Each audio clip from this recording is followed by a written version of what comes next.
कि आखेटक शिव अपना धनुष बाण लिए शूकर का पीछा करने लगे।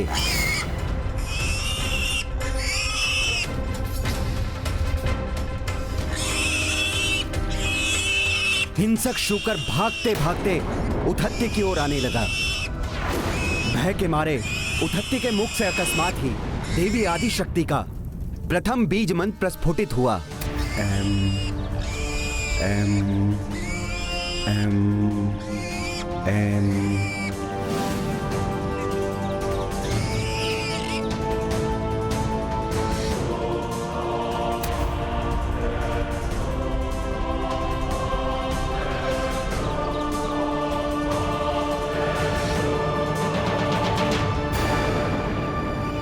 हे युवक, क्या तुमने मेरे आखेट को इस ओर आते हुए देखा है?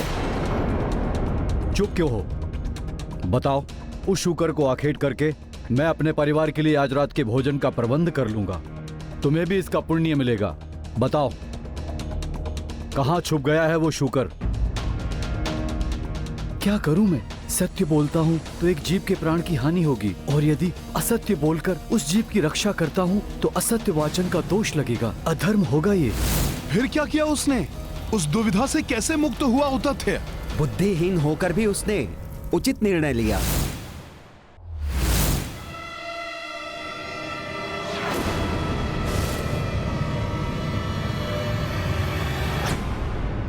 शूकर उस ओर गया है।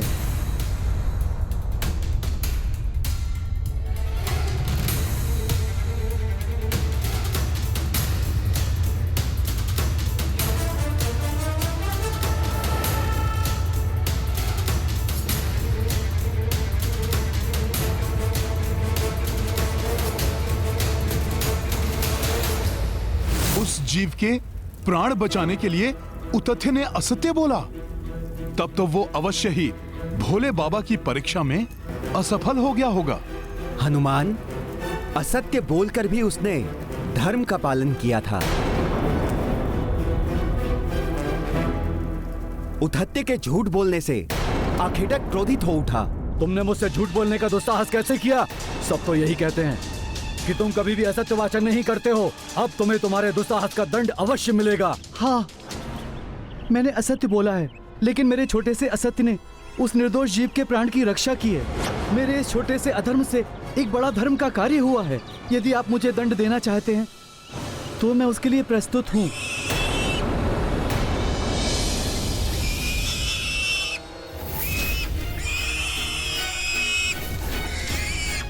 ये क्या? ये शूकर यहाँ वापस क्यों आ गया?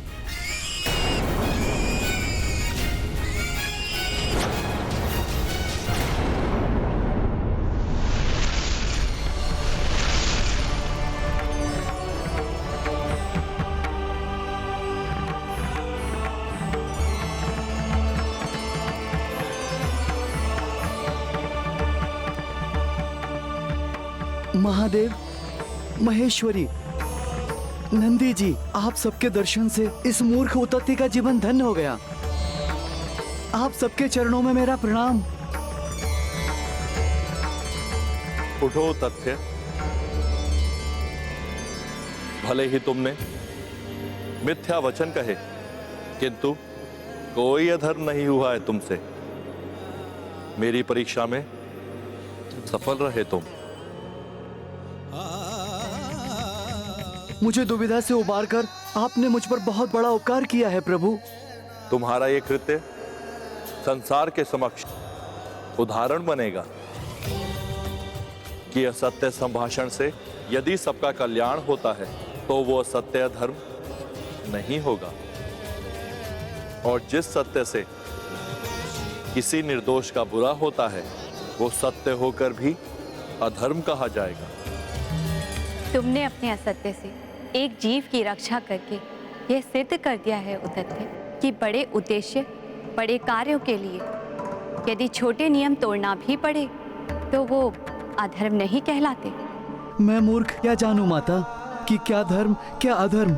मुझे जो उचित लगा मैंने वही किया। ये मूर्खता नहीं, बुद्धिमानी कहलाती है उतथ्य। और यही नहीं, तुम्हारे मुख से अनायास ही मेरे प्रथम बीज मंत्र एम का प्रस्फुटन भी हुआ है। अतः मैं तुम्हें आशीर्वाद देती हूँ कि आज से तुम मूर्ख उतथ्य नहीं, महामुनि उतथ्य के नाम से जाने जाओगे। मैं कृत हूँ माता। आप सबको कोटि कोटि नमन। तुम्हारा कल्याण हो उतथ्य। परिस्थितियों के अनुसार ही ये निश्चित होता है कि कौन सा कार्य धर्म संगत है और कौन सा अधर्म है। अर्थात इस धरती से अधर्म एवं पाप का बोझ उतारने के लिए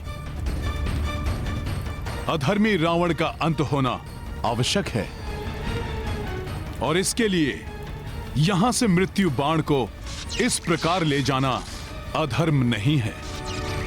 तुम्हारा कार्य पूर्णतः धर्म संगत है हनुमान, किंतु अभी भी एक दुविधा उत्पन्न हो सकती है। अब कैसी दुविधा धर्मराज जी? वो दुविधा ये है हनुमान कि प्रभु इस बाण को चलाएंगे कहां?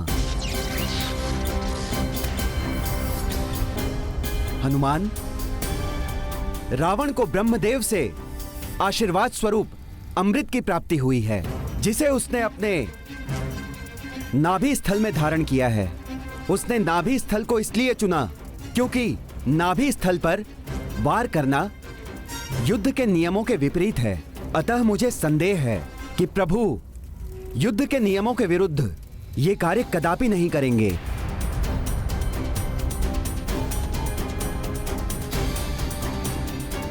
फिर ऐसी स्थिति में क्या करना चाहिए धर्मराज जी? हनुमान, तुम्हें प्रभु के तुणीर में यह बाण तो रखना ही है, किंतु प्रभु जब बाण चलाएंगे तब तुम्हें इस बाण का लक्ष्य परिवर्तित भी करना होगा। प्रभु राम के बाण की दिशा को परिवर्तित करने का वचन देना होगा तुम्हें मुझे। भविष्य में मेरे आदेश पर तुम ऐसा करोगे। मैं अंजने हनुमान आपको वचन देता हूँ कि आपकी आज्ञा के अनुसार उचित समय आने पर मैं प्रभु राम के बाण की दिशा को परिवर्तित करूंगा। बाल्यावस्था में ऋषिवर अगस्त्य ने भी मुझसे यही वचन लिया था। ऋषिवर अगस्त्य को भी यह ज्ञात था कि ब्रह्मा जी से प्राप्त अमृत को रावण ने अपनी नाभि में छुपा कर रखा है। हनुमान, अब तो तुम्हारे मन में कोई संशय नहीं है ना? जब धर्मराज ने मुझे स्वयं इस संशय से निकाल लिया, ऋषिवर अगस्त्य ने भी मुझसे वचन लिया, तब कैसे मैं इतने महत्वपूर्ण कार्य को करने से पीछे हट सकता हूं?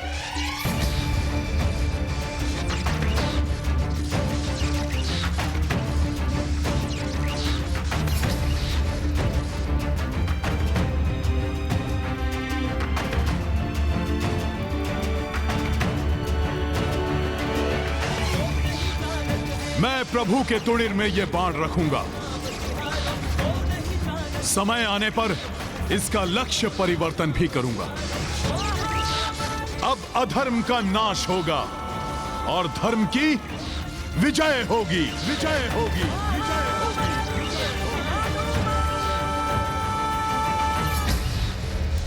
मेरे प्रभु श्री राम की विजय होगी। राम की विजय होगी। राम की विजय होगी।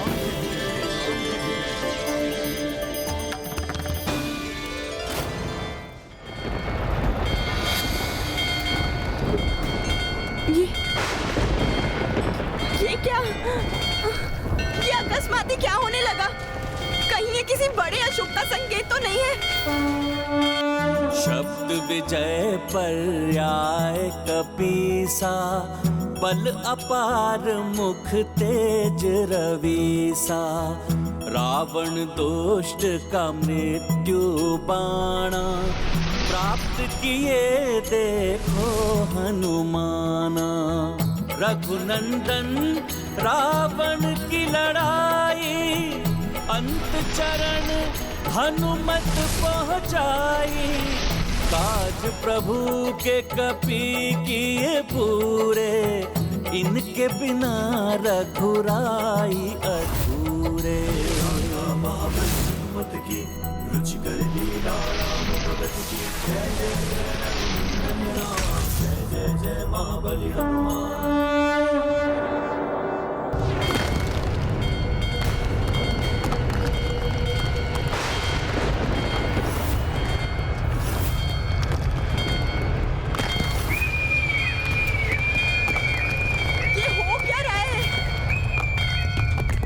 शकुन अकस्मात ही दिखाई देने लगे।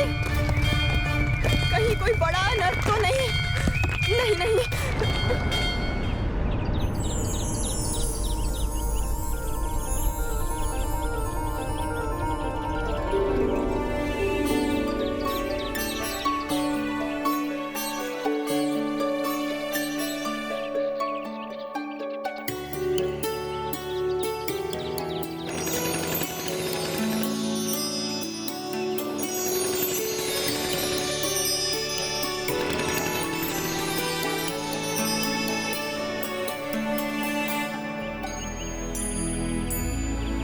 ये सब, ये शुभ शकुन आज मुझे बड़े ही सुख का आभास हो रहा है।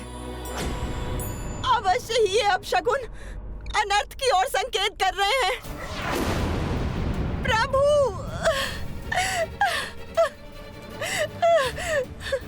प्रभु रक्षा करना मेरे स्वामी की। ये शुभ शकुन संकेत दे रहे हैं कि शीघ्र ही स्वामी अंत कर देंगे अधर्म का एवं अधर्मी रावण का। प्रभु, ये सत्य है कि मेरे स्वामी ने सदैव अधर्म का ही अनुकरण किया है, किंतु मैंने सदैव श्रेष्ठ धर्म का पालन किया है।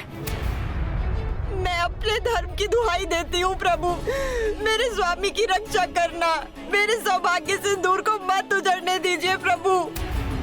मंदोदरी, अपने सुहाग की रक्षा करना चाहती हो तो सौभाग्य की समस्त सामग्री एकत्रित करो एवं उसे किसी ऐसी सौभाग्यवती पतिव्रता स्त्री को अर्पित करो जो तुमसे या हमारे परिवार से संबंधित ना हो। कहते हैं कि यदि ऐसी पतिव्रता स्त्री सौभाग्य सामग्री को स्वीकार करके सदा सौभाग्यवती रहने का आशीष दे दे तो भाग्य का लेखा भी परिवर्तित हो जाता है। अब यही एक अंतिम उपाय शेष है, अन्यथा रावण के पापों का प्रायश्चित अब मात्र उसकी मृत्यु ही है। उनकी रक्षा के लिए मैं कुछ भी करूंगी, किंतु लंका की समस्त स्त्रियां तो विधवा हो चुकी हैं।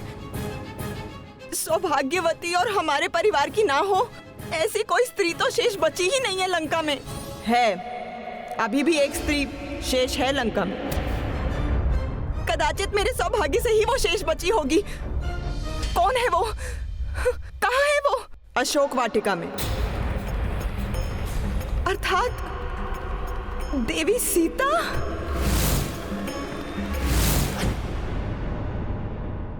सौभाग्यवती एवं पतिव्रता होने के कारण सीता सौभाग्य सामग्री को ठुकरा भी नहीं सकती।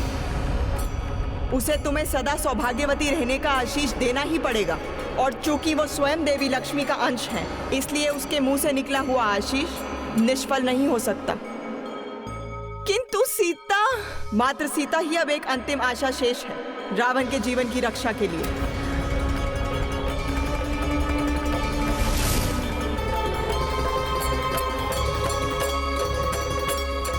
अब इस राक्षस के जीवन की कोई आशा शेष नहीं है। इसकी मृत्यु का बाण प्रभु के तुणिर में पहुंच चुका है। हाँ, विभीषण जी ने बताया था इसके बारे में। भ्राता लंकेश की मृत्यु का बाण स्वयं उनके पास ही है, जिसको प्राप्त किए बिना उनका वध असंभव है। मैं जानता था कि आप कभी भी प्रभु श्री राम के काज में असफल नहीं होंगे। कुछ भी करके आप मृत्यु बाण को लाने में सफल अवश्य हो जाएंगे। अब मुझे पूर्ण विश्वास हो गया है कि आज सूर्यास्त से पूर्व ही भैया राम इस मृत्यु बाण का प्रयोग अवश्य करेंगे। हाँ लक्ष्मण भैया, आज के सूर्यास्त के साथ ही पाप का साम्राज्य भी अस्त होने वाला है। नारायण नारायण, अब प्रभु के हर एक वार के साथ ही अधर्मी रावण अपने अंत के निकट पहुंचता जाएगा।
देखना, अब प्रभु निकालेंगे रावण की मृत्यु का बाण।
धर्म की रक्षा के लिए किया गया कार्य कभी अनुचित नहीं होता।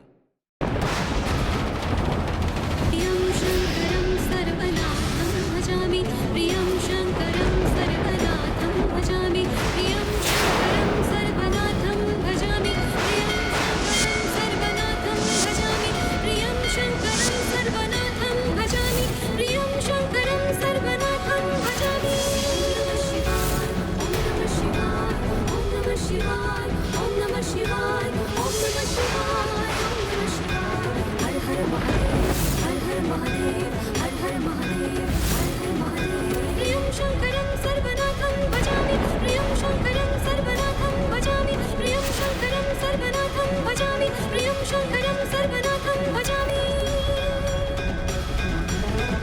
मैं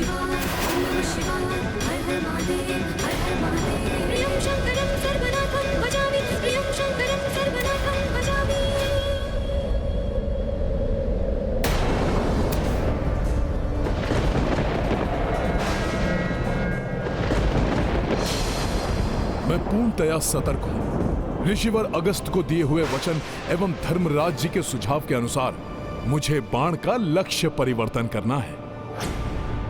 स्वामी का अनिष्ट नहीं होने दूंगी। देवी सीता को ये सौभाग्य सामग्री सौंपकर उनसे सौभाग्यवती होने का आशीष लेकर ही रहूंगी मैं।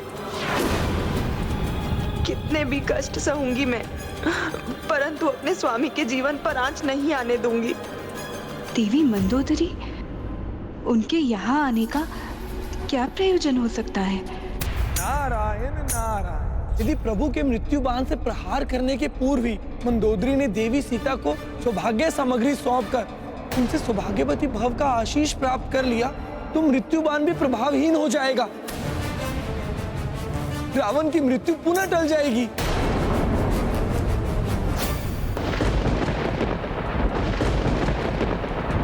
ये बाण मेरी मृत्यु के बाण के सदृश कैसे प्रतीत हो रहा है, जिसे कुछ ही समय पूर्व मैं स्वयं अपने राजप्रसाद में देख कर आया हूं।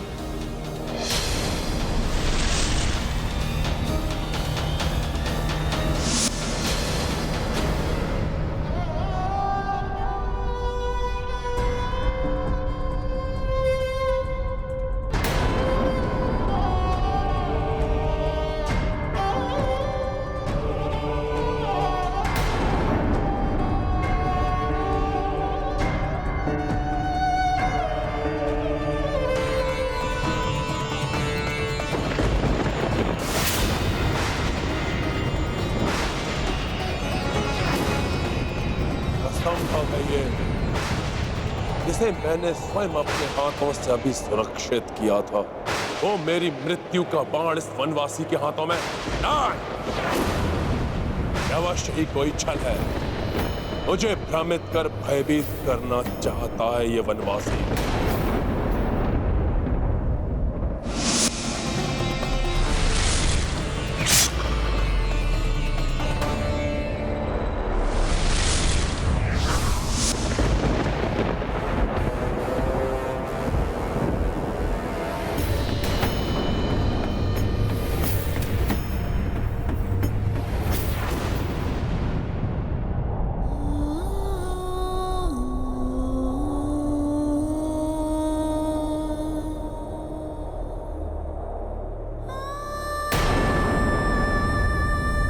देवी,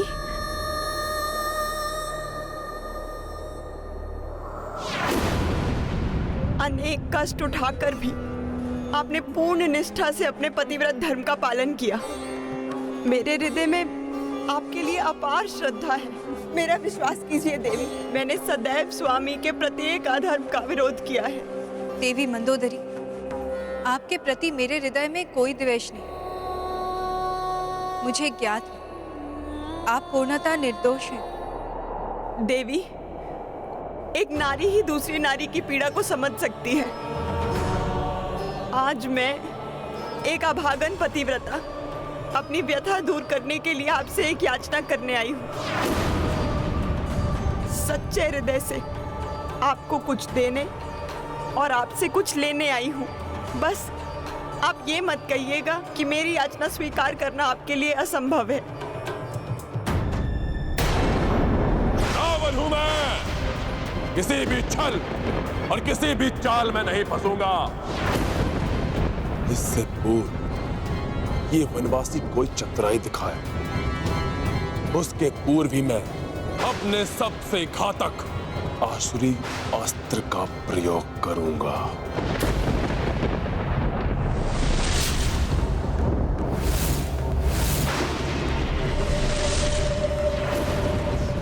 तुम्हारे बाण मुझे कोई क्षति नहीं पहुंचा सकते वनवासी, और ये तुम्हारा मिथ्या बाण मेरा कुछ भी नहीं बिगाड़ सकता। इसकी मृत्यु इसके समक्ष खड़ी है, परंतु अहंकार से ढके इसके नेत्र इसे देख नहीं पा रहे। प्रतीत होता है अब ये आवरण प्रभु के हाथों इसकी मृत्यु के उपरांत ही हटेगा। देवी, मुझे पूर्ण विश्वास है कि एक सुहागन होने के नाते आप ये सौभाग्य सामग्री अस्वीकार नहीं करेंगी और रीति अनुसार आपको मुझे सदा सुहागन रहने का आशीष देना ही होगा।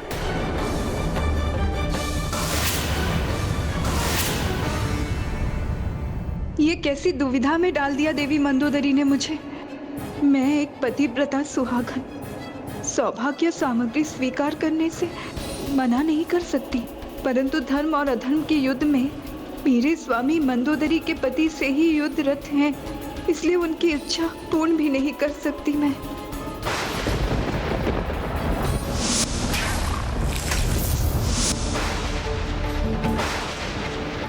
इधर प्रभु के हाथों से ये बाण चलेगा, उधर माता सीता के समस्त कष्टों और दुविधाओं का अंत होगा।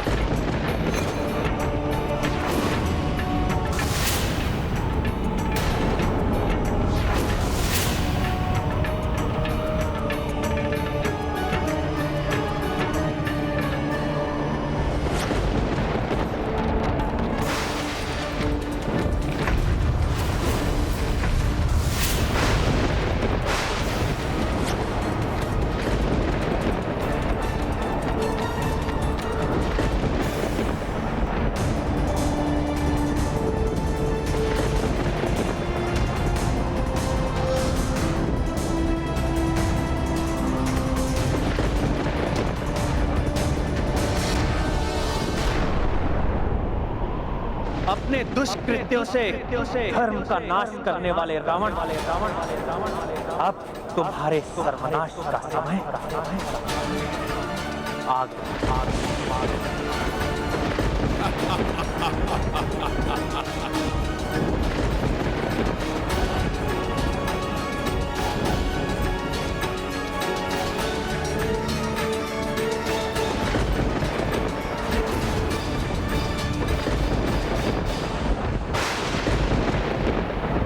प्रभु इस मृत्यु के बाण से इस दुष्ट का अंत कर पृथ्वी को इसके पापाचार से मुक्त करेंगे।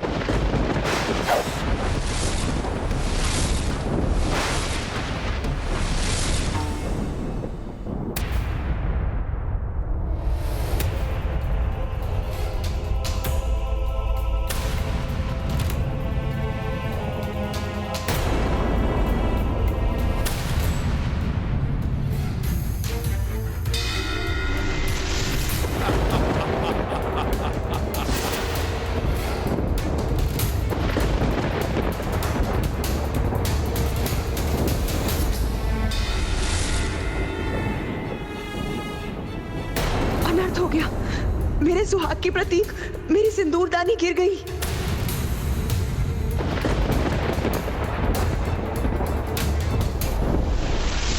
यदि ये मेरी मृत्यु का बाण है भी तो ये मेरे शरीर के उचित स्थान पर लक्षित ही नहीं है।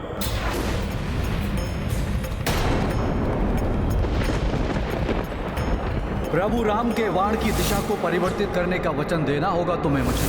यही उचित समय है।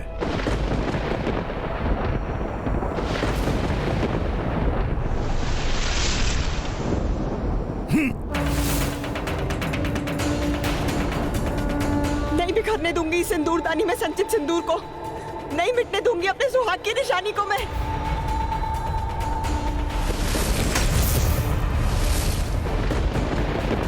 हनुमान जी अब क्या करने जा रहे हैं? वो इस बाण को उचित दिशा देने जा रहे हैं।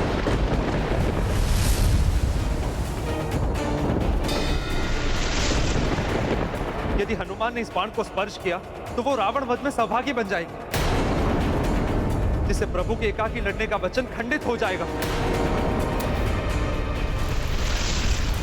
बिना इसका स्पर्श किए इसके लक्ष्य में परिवर्तन करना होगा मुझे। युद्ध नीति में बंधे रघुराई, नाभि पर ना बाण चलाई। मृत्यु बाण श्री राम ने साधी, अंजनी सुत उड़े बाण के पाछी। हनुमत युक्ति लगाई त्वरिता, बिन स्पर्श दिशादी तीरा, तीर दशानन नाभि जय श्री राम। वचन अगस्त कपि किए पूरो।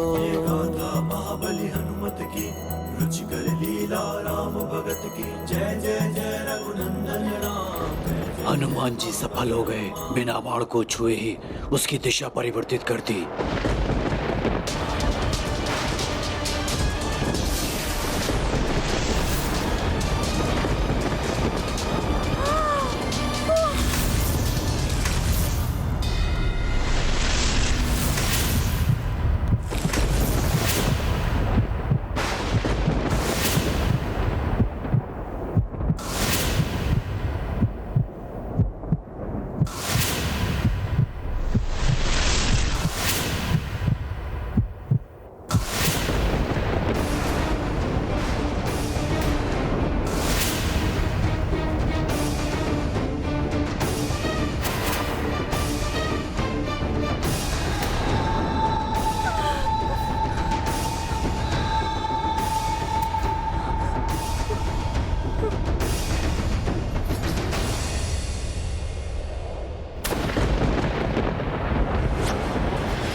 निजं निर्गुणं निर्विकल्पं निरेहं चिदाकाशमाकाशवासं भजेऽहं निराकारमोकारमूलं तुरीयं गिराज्ञानगोतीतमीशं गिरीशं करालं महाकालकालं त्रिकालं गुणागार संसारपारं।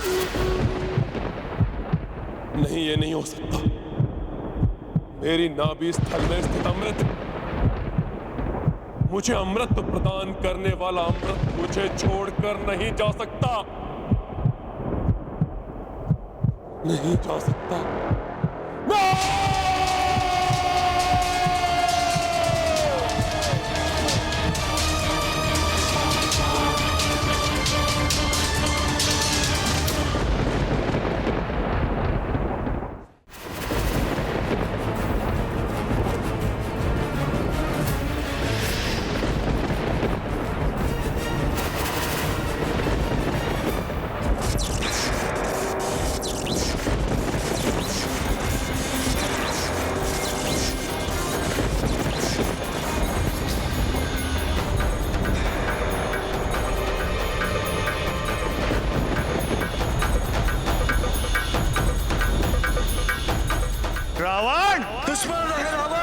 तुम्हारी मृत्यु तुम्हारे निकट पहुंच चुकी है।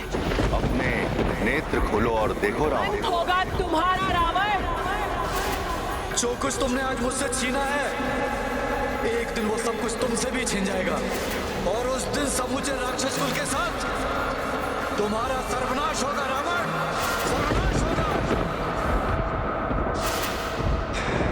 यदि युद्ध हुआ तो इसकी परिणति अति भयंकर होगी। ना तुम बचोगे और ना ही तुम्हारा कोई अपना।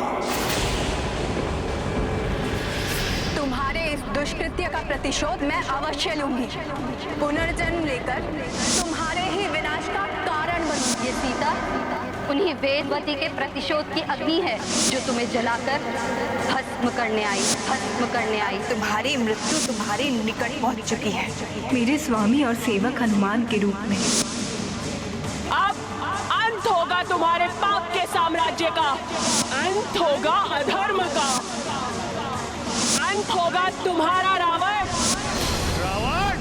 तुम्हारे मृत्यु का भी जब समय आएगा, तुम्हारा यह मृत्यु बाण स्वतः उसके पास पहुंच जाएगा जिसके हाथों तुम्हारी मृत्यु होगी। तुम्हारे मृत्यु का भी जब समय आएगा, तुम्हारा यह मृत्यु बाण दुष्कृत्य का ना तुम बचोगे उसके पास पहुंच जाएगा जिसके और ना हाथों ही तुम्हारी तुम्हारा मृत्यु होगी। कोई तुम्हारे ही विनाश का कारण बनूंगी।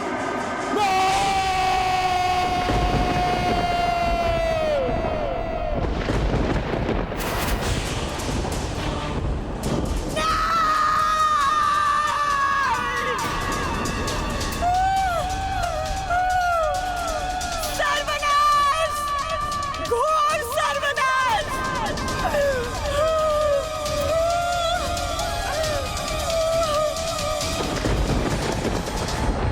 लंकेश रावण हूं मैं, और अब ये वनवासी भी सुरक्षित नहीं रहेगा।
व्यक्ति कितना भी ज्ञानी और शक्तिशाली क्यों ना हो, उसका पाप कर्म और अधर्म उसके पराजय का कारण बनता है।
इसके समीप जाना उचित नहीं होगा।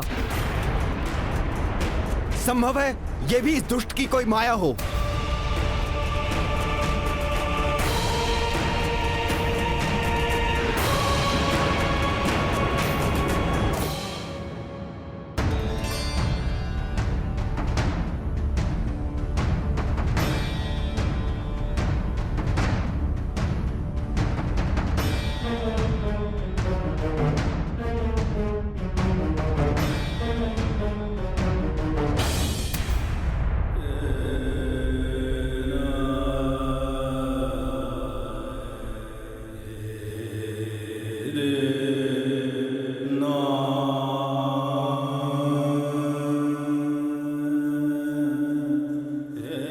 इसका शिथिल पड़ा शरीर, श्वास की मंद गति इसका संकेत है कि इसके प्राण अब छूटने ही वाले हैं। दशानन मरणासन है।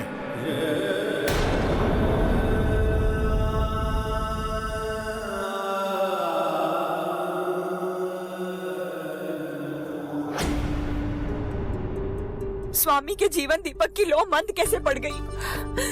कैसे संभव है ये, जब उनका मृत्यु बाण यही सुरक्षित है?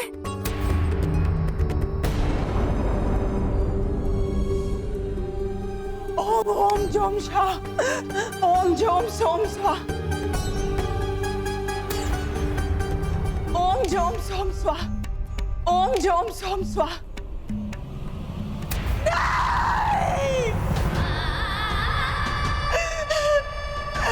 ये नहीं हो सकता, ये नहीं हो सकता।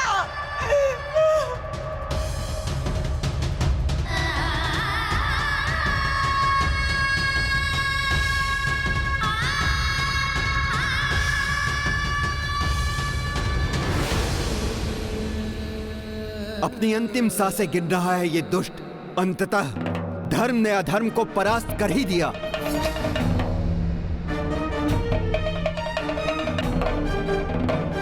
प्रभु श्री राम ने इस दुष्ट रावण के अधर्म युक्त कुशासन का सदैव सदैव के लिए अंत कर दिया।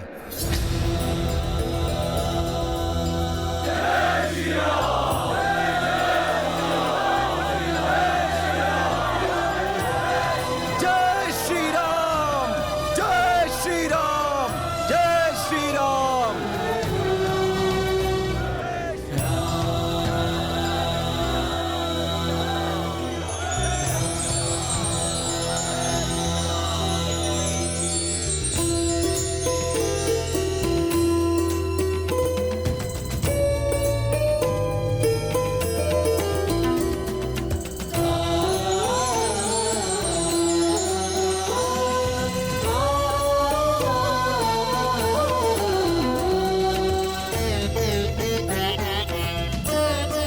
धराशायी हुआ रावण।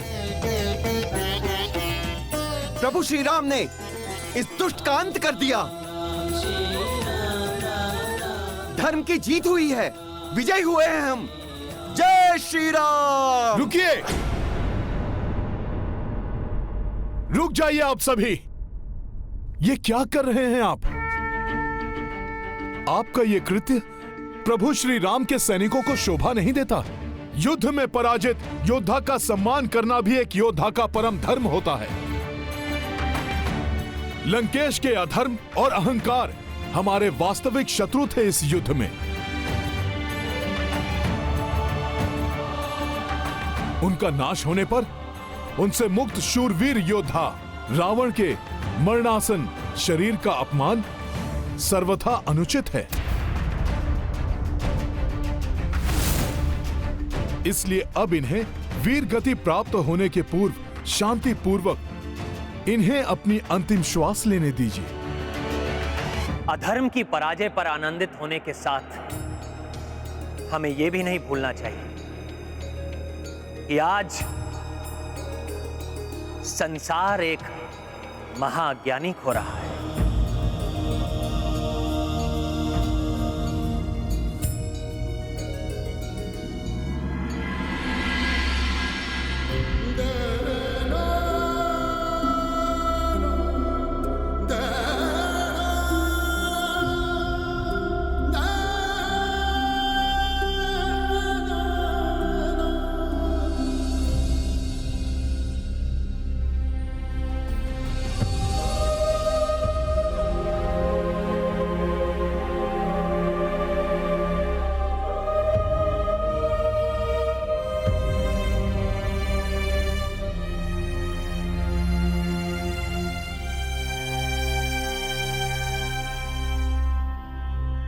प्रभु, कुछ समय पूर्व मैं इनकी पराजय, इनकी मृत्यु की कामना के साथ युद्ध भूमि में इनके विपक्ष में खड़ा था, परंतु अब मुझसे इनकी ऐसी दुर्दशा क्यों नहीं सही जाती?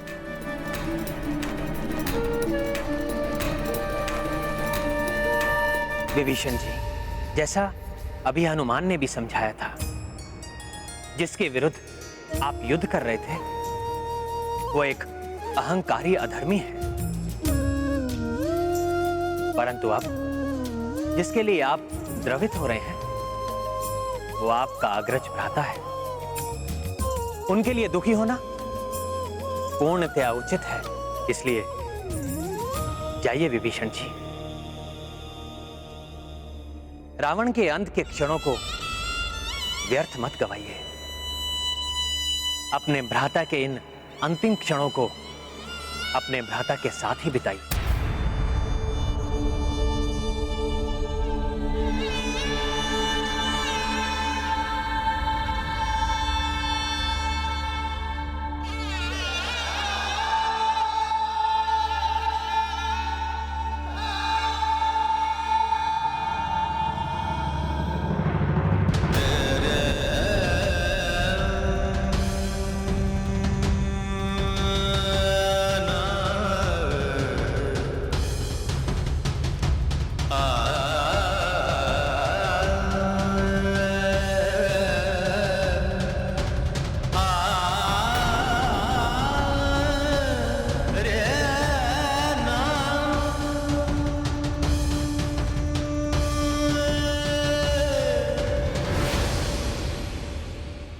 हे भ्राता, कैसा दुर्भाग्य है मेरा, निस्तेज, कांतिहीन, निरीह अवस्था में आपको कैसे देखूं?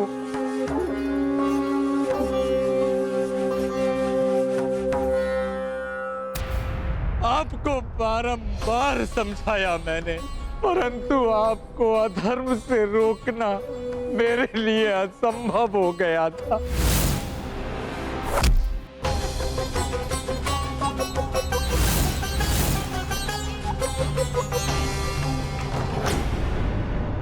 एक और विभीषण जी के लिए यह क्षण घोर दुख और अवसाद के क्षण हैं,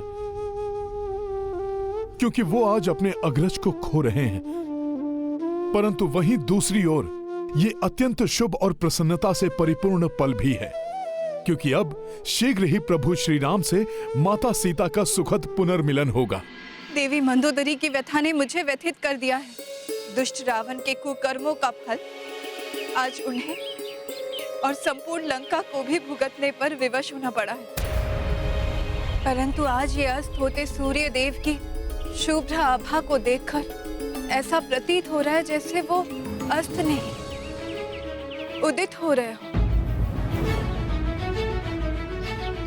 परंतु ये शुभ संकेत के बाद भी मेरे हृदय में आज के युद्ध को लेकर अनेकों आशंकाएं उत्पन्न हो रही हैं, क्योंकि मेरे स्वामी के पास से शुभ संवाद आने में इतना विलंब हो रहा है। आप निश्चिंत रहें देवी, प्रभु का कोई अनिष्ट नहीं हो सकता। आपका कथन सत्य है त्रिजटा, परंतु आज मैं अनेकों आशंकाओं से ग्रस्त हूँ। कहीं ये शुभता लंकाधिपति के लिए तो नहीं, कहीं मेरे स्वामी किसी संकट में तो नहीं। माता सीता तो बड़ी अधीरता से इस शुभ समाचार की प्रतीक्षा कर रही होंगी। संभव है उन्हें ज्ञात भी न हो कि युद्ध का परिणाम क्या हुआ है। मुझे तुरंत जाकर उन्हें यह समाचार देना चाहिए। जय श्री राम।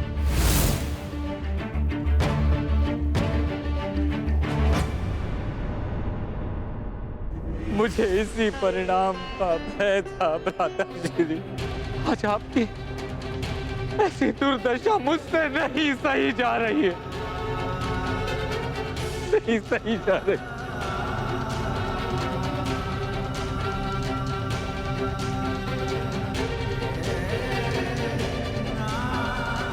निकंबद विजेता मेरे भ्राता श्री इस समय पृथ्वी पर समर्थहीन निर्बल असहाय पड़े हैं। जिस अधर्म ने मुझे आपसे दूर किया, अब तो उसका परित्याग कर प्रभु श्री राम को अपने हृदय में धारण कीजिए। वो आपके सभी पापों को क्षमा कर आपको मोक्ष दान देंगे।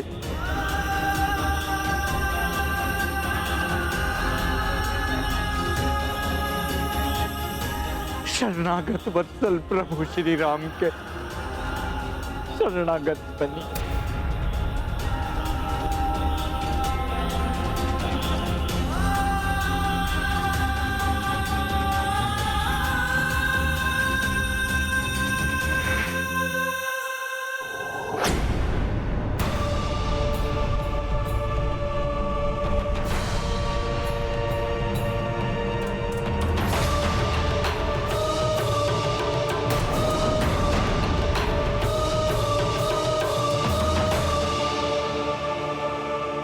आप धर्म से मुख मोड़ रहे हैं, ऐसा मत करिए भ्राताश्री। अब तो मेरा कहा मान लीजिए भ्राताश्री।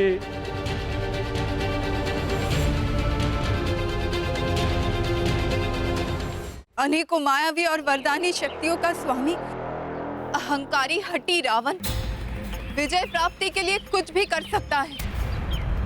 इसलिए आज के युद्ध को लेकर मैं चिंतित हूँ। देवी, आपकी चिंता व्यर्थ है। इतने शुभ संकेतों के बाद भी आप शंकित क्यों हो रही हैं?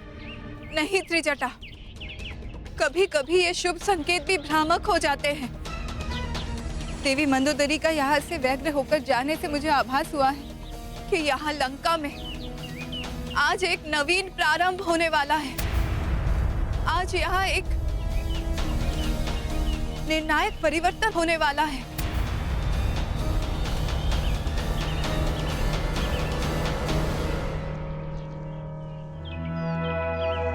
आप सर्वथा उचित कह रही हैं माता।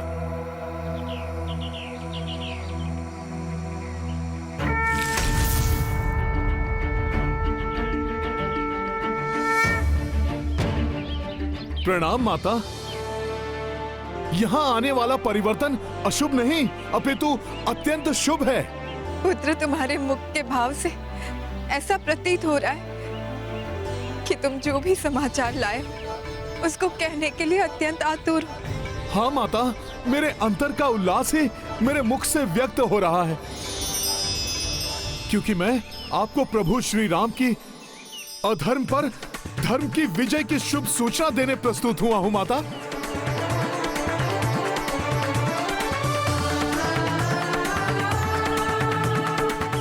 माता, अंततः प्रभु ने रावण को परास्त कर दिया और अब रक्षराज दशानन मरणासन अवस्था में है। माता, फिर आप रो क्यों रही हैं?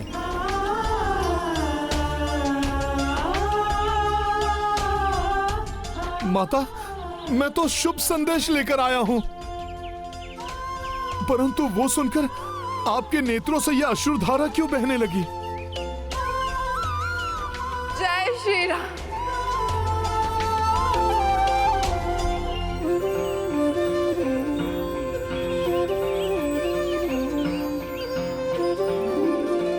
माता, समझा, जो प्रसन्नता आप शब्दों में व्यक्त नहीं कर सकती वो अश्रु रूप में प्रकट हो रही है माता। हाँ हनुमान, नकारात्मक परिवेश में भी भय, संशय और अनिष्ट की आशंकाएं हृदय में घर कर लेती है। अच्छे में भी बुरा दिखाई देने लगता है। कदाचित मेरे साथ भी ऐसा ही हुआ है। मुझे अपने स्वामी के बल पर संदेह नहीं, परंतु हाँ, मुझे ये निराशा सता रही थी जिससे आज मुझे मुक्ति मिली है। मैं अत्यंत प्रसन्न हूँ हनुमान।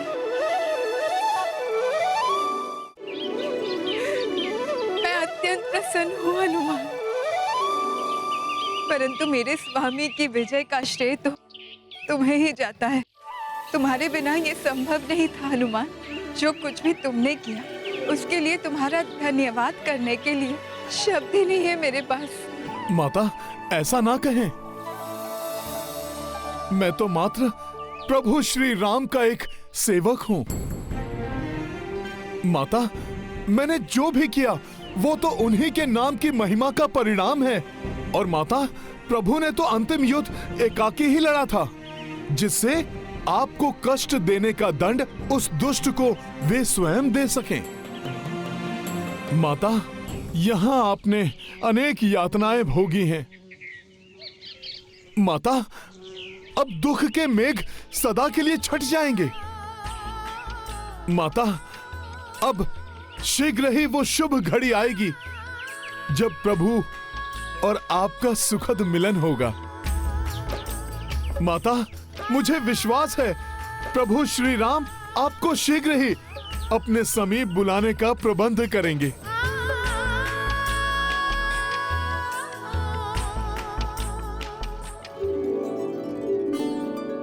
भैया, अब आप शीघ्र भाभी मां को बुला लीजिए। हनुमान आपकी विजय का समाचार लेकर जा चुके हैं। मेरे प्रिय अनुज लक्ष्मण, हमारा जन्म राजवंश में हुआ, परंतु हमारे जीवन का अधिकतम समय वन में ही बीता है। बाल्यकाल में गुरु विश्वामित्र के सानिध्य में और उसके पश्चात 14 वर्ष के वनवास में इस समय हमने ऋषि मुनियों की बहुत सेवा की, धर्म के मर्म को सीखा, जाना, परंतु राजनीति का ज्ञान सीखने का कभी कोई अवसर ही नहीं मिला हमें। परंतु अब राजनीति का महाज्ञान सीखने का समय आ गया है लक्ष्मण।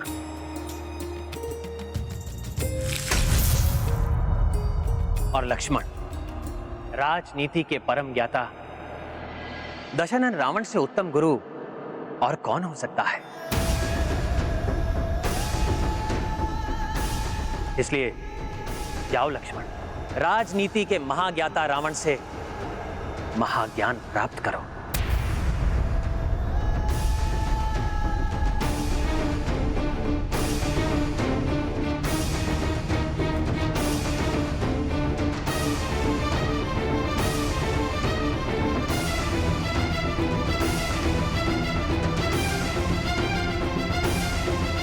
प्रत्येक व्यक्ति में गुण और अवगुण दोनों होते हैं। ये सामने वाले व्यक्ति पर निर्भर करता है कि वो उसे पहचान पाता है या नहीं। राजनीति के महाज्ञाता रावण से महाज्ञान प्राप्त करो।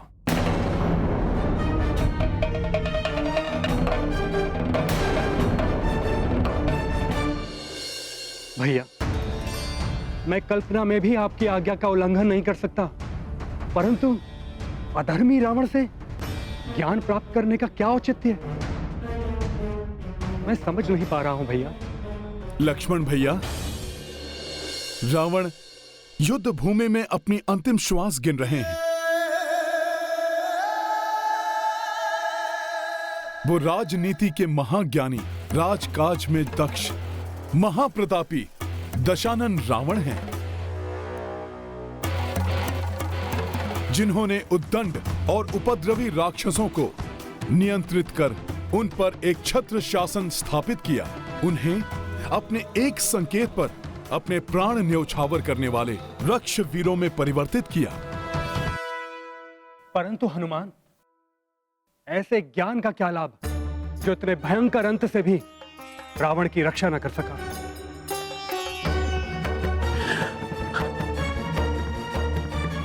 राजधर्म से भटकने के कारण ही उनकी ये अवस्था हुई, जिसका बोध उन्हें स्वयं भी होगा। ऐसी भीषण परिणति से बचाव के लिए राजा को किन प्रवृत्तियों और किस प्रकार के आचरण से अपना बचाव करना चाहिए, इसकी सीख देने के लिए रावण से अधिक उपयुक्त और कौन हो सकता है भला।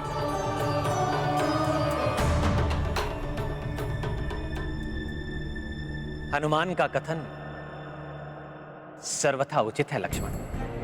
इसलिए जाओ और निसंकोच महान राजा लंकेश रावण से राजनीति का महाज्ञान प्राप्त करो, जिसे उनसे अधिक कोई नहीं समझता, कोई नहीं जानता। प्रणाम भैया।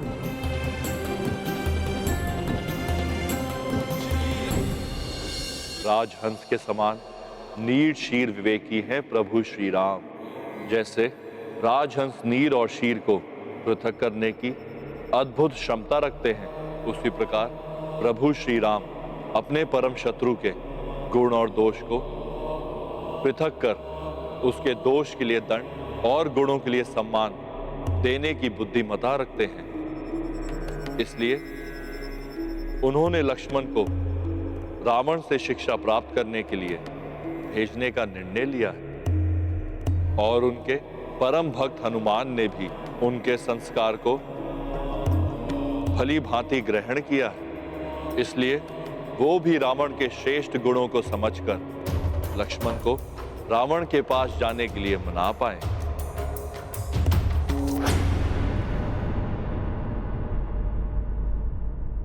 रावण, मुझे भैया ने दशानन, मुझे भैया श्री राम ने आपसे राजधर्म और राजनीति की शिक्षा ग्रहण करने भेजा है। कृपया वो मुझे सिखाने की कृपा करें।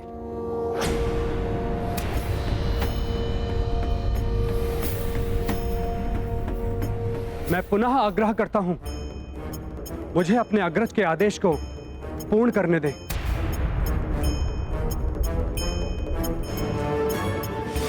रावण उनका उत्तर नहीं दे रहे हैं। इससे कहीं क्रोध में आकर लक्ष्मण भैया कोई अनिष्ट न कर दें। मुझे अपने भैया पर पूर्ण विश्वास है। आप महाज्ञानी हैं, यह उनका विश्वास है। मुझे ज्ञान देकर उनके विश्वास को सत्य प्रमाणित कीजिए। यह शिक्षा प्राप्ति की उचित विधि नहीं है। संभव है भैया लक्ष्मण स्वयं समझ जाएं। मरणासन अवस्था में भी इसका अहंकार नहीं छूटा। मैं यहाँ खड़े रहकर इससे वो ज्ञान प्राप्त करने की अपेक्षा कर रहा हूँ जो संभवतः इसे स्वयं ज्ञात नहीं।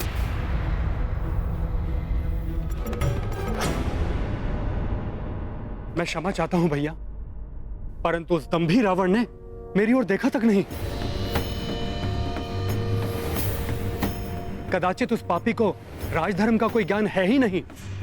लक्ष्मण, रावण दुष्ट एवं अधर्मी अवश्य है, परंतु समस्त वेदों का ज्ञाता होने के नाते वो किसी भी सच्चे जिज्ञासु को निराश नहीं होने देंगे, भले ही वो उनका शत्रु भी क्यों ना हो। हनुमान, आपने भी तो देखा था, मेरे वहां खड़े रहने पर भी रावण की कोई भी प्रतिक्रिया नहीं हुई।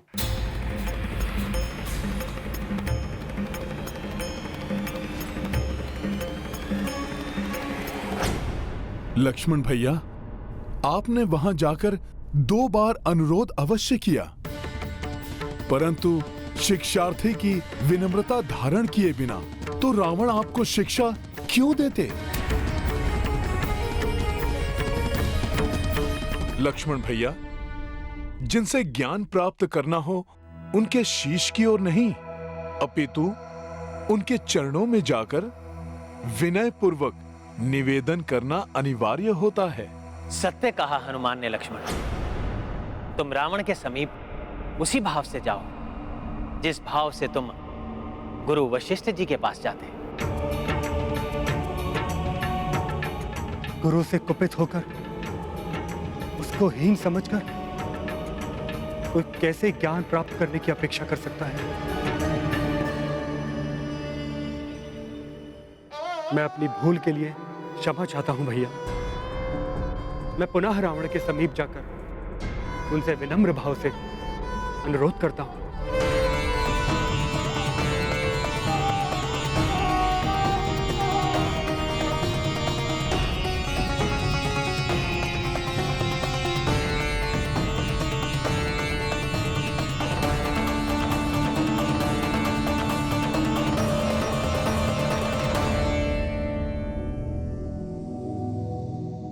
हे महाज्ञानी महापंडित रावण, मैं आपसे सविनय निवेदन करता हूं, मुझे राजधर्म और राजनीति की शिक्षा देने की कृपा करें।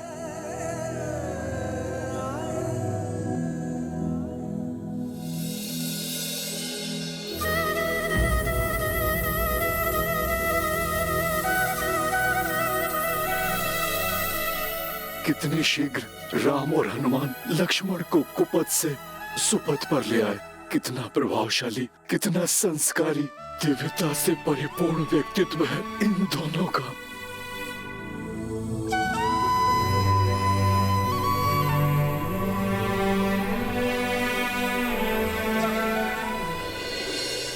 रामचंद्र नारायण रूपी बजरंगी शिव शंभु तरस्वी, रावण देखी देखी हर साए, सबहु देव गण शीश नवाए। गाथा महाबली हनुमत की, रुचिकर लीला राम भगत की। जय जय जय रघुनंदन राम, जय जय जय महाबली हनुमान।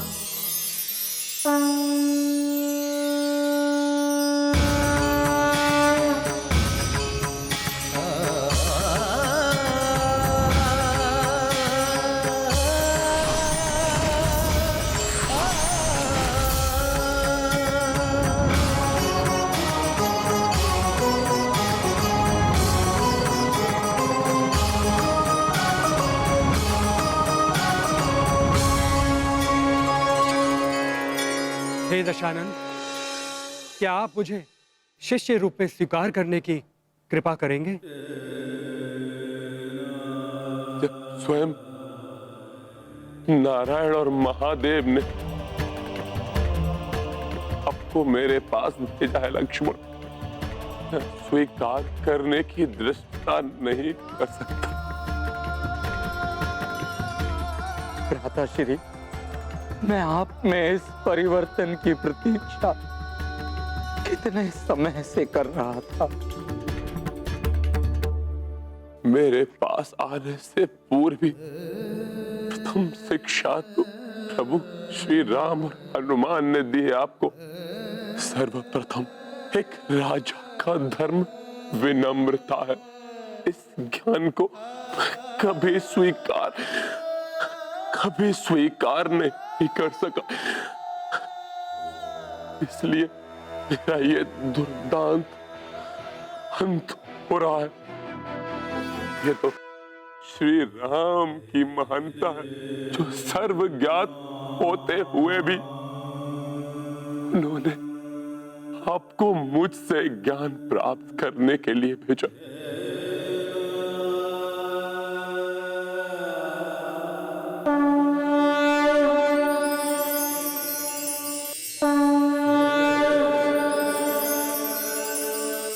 इसलिए आपको समस्त ज्ञान प्रभु श्री राम ही देंगे, जिन्होंने मुझ जैसे शत्रु को भी सम्मान देकर अंत समय में मुझे कृतार्थ किया।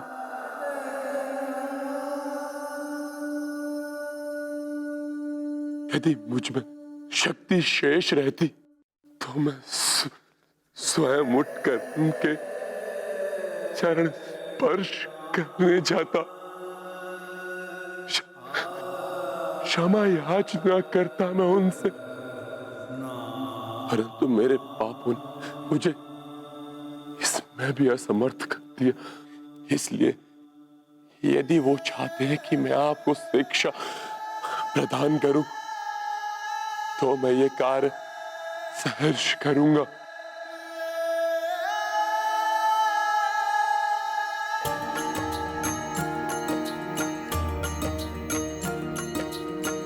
महापंडित दशानन अति ज्ञानी, राम सदा से तथ्य ये जानी। रावण लखन को ज्ञान उचारी, स्मित कपीश्व अवध बिहारी। राम सिया राम जय हनुमान। राम सिया राम जय हनुमान।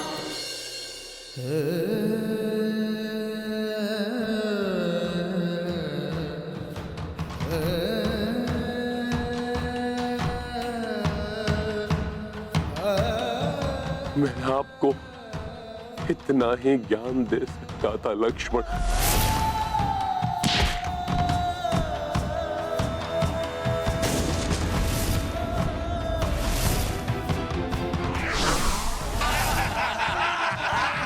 कैसा लगेगा ये जली हुई पूंछ वाला वानर? रावण हूं मैं, लंकेश रावण। परंतु इसका स्मरण अवश्य रखें कि अहंकार को अपने समीप भी मत आने देना, अन्यथा मेरे समान ही आपका भी संपूर्ण ज्ञान व्यर्थ हो जाएगा।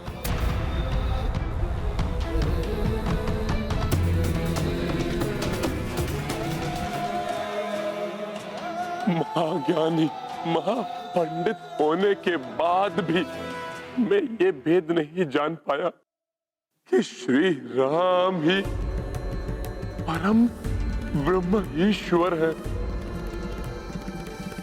इस जन्म में जिसकी चरण रज के प्राप्त करने के सौभाग्य से भी वंचित हो गया हूं मैं।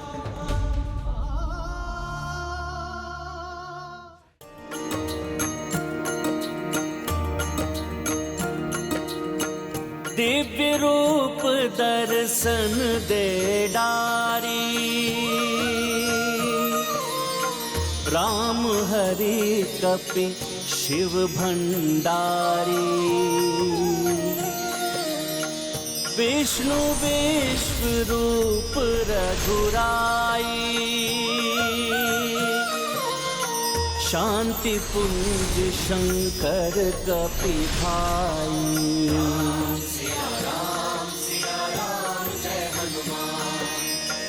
सृष्टि समग्र ब्रह्मांड समस्ता।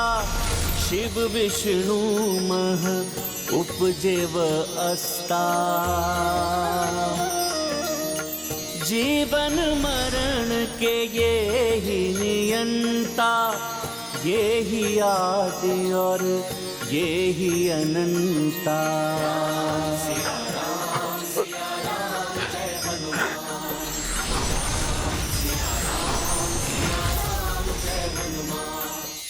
श्री राम।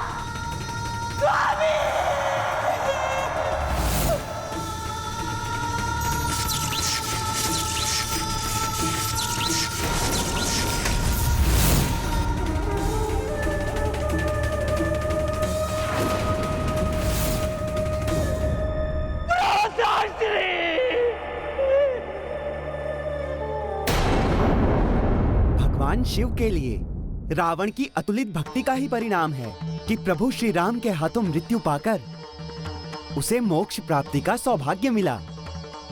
नारायण नारायण। यदि समय रहते रावण प्रभु श्री राम की वास्तविकता समझ जाता तो ये स्थिति उत्पन्न ही नहीं होती। ईश्वर कभी भी किसी के प्राण लेकर प्रसन्न नहीं होते हैं, परंतु पापियों के दुष्कर्म ही उन्हें ऐसा करने पर विवश कर देते हैं। प्रभु श्री राम द्वारा रावण वध की कथा अनंत काल तक इतिहास के पृष्ठों में अंकित रहेगी।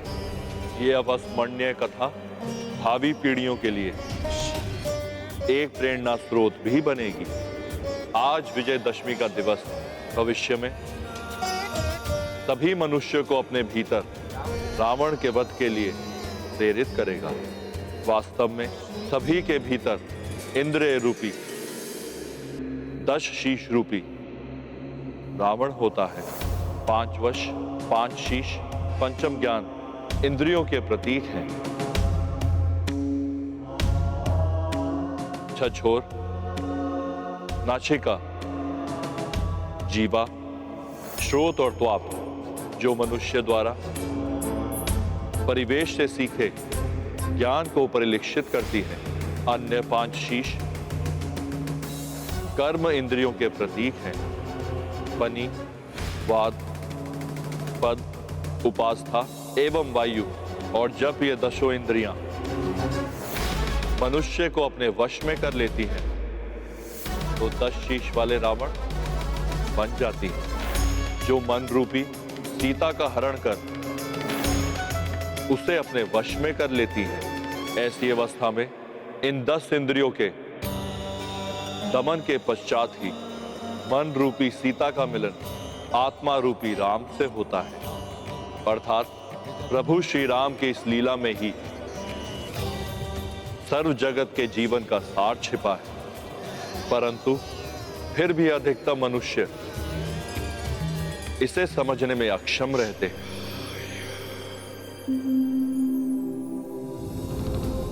भैया, आज मैं स्वयं को अनाथ के समान प्रतीत कर रहा हूँ। मेरा कहा मान लेते तो ऐसा नहीं होता भैया, हम सुख से रहते। परंतु दुख बांटने से दुख मिट जाता है। इस समय विभीषण जी को मेरी आवश्यकता है। ये कैसे संभव है? नहीं हो सकता ये। दुर्भाग्यवश यही हुआ है। एक अभागे पिता का दुर्भाग्य ही है जिसे अपनी पुत्री के सुहाग के अंत का समाचार सुनाने पर विवश होना पड़ रहा है।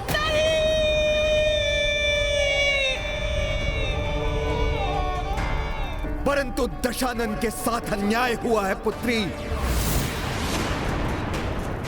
राम ने उसकी नाभि पर बाण मारकर उसका वध किया है, जो युद्ध नियमों के विरुद्ध है पुत्री। उस वनवासी ने प्रत्येक बार कुटिलता का सहारा दिया पुत्री। सर्वप्रथम मेघनाद की तपस्या भंग करने के लिए लक्ष्मण को भेजा। उसके पश्चात लंकेश रावण की महादेव की पूजा साधना में भी उस वानर ने अड़चन डाली ताकि मेघनाद का वध हो सके। मेघनाद वध के पश्चात उस वनवासी ने लंकेश रावण की माता तारा को जागृत करने वाली पूजा भी कुटिलता से भंग कर दी पुत्री। सब कुछ नष्ट भ्रष्ट कर डाला उन्होंने और इसके पश्चात अंततः छल से लंकेश रावण और तुम्हारे सुहाग का अंत कर दिया पुत्री। अंत कर दिया उस दुष्ट वनवासी और उसके भ्राता और उस वानर ने मिलकर।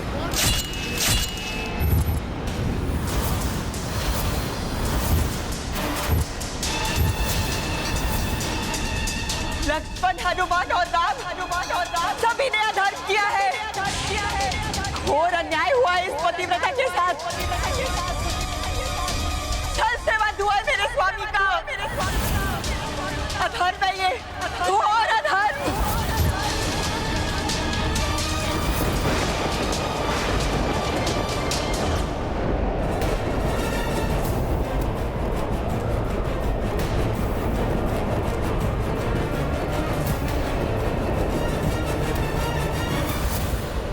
किंतु मैं इसका प्रतिशोध लूंगी।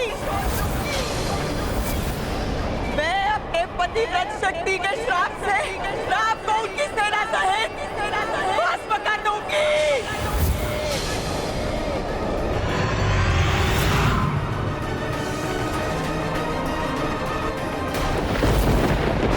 किसी को क्षमा नहीं करूंगी मैं।